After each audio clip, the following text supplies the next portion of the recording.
कर्नाटक में हिजाब पर पाबंदी के तनाज़े के दरमियान अब एक वीडियो मंजरेआम पर आया है जिसमें शिमोगा के एक कॉलेज में एक लड़के को खंबे पर चढ़ते हुए और ज़ाफ़रानी परचम लहराते हुए दिखाया गया है। तालिब इल्म ने मुबैना तौर पर कौमी परचम की जगह भगवा झंडा लगा दिया। वीडियो में देखा जा सकता है कि एक तालिब इल्म ऊपर भगवा झंडा उठा रहा है जबकि बाकी तालिब इल्म नीचे खुशी का इजहार करते हुए नजर आ रहे हैं। वहां जमा होने वाले ज़्यादातर तलबा ज़ाफ़रानी झंडे लहरा रहे थे।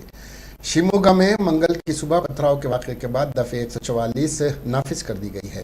इस वाक़े पर रद्द ज़ाहिर करते हुए कर्नाटक कांग्रेस के सदर DK शिव कुमार ने कहा कि कर्नाटक के कुछ तालीमी इदारों में हालात इतने ख़राब हो गए हैं कि एक मामले में कौमी परचम की जगह भगवा झंडा लगा दिया गया है।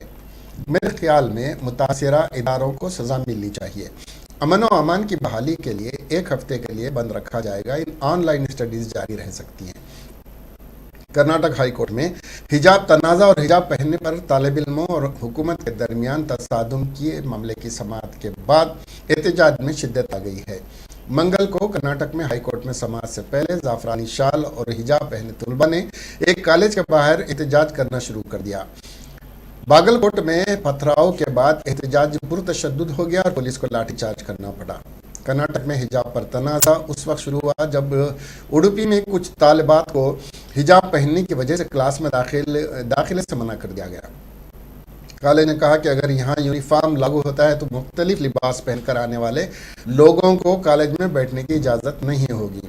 इन लड़कियों ने उनके खिलाफ हाईकोर्ट में अर्जी दायर की। उनका मौक़िफ़ है कि इस तरह हिजाब पहनने की इजाज़त न देना बुनियादी हुकूक़ की खिलाफ वर्जी है और आर्टिकल 14 और 25 की खिलाफ वर्जी है।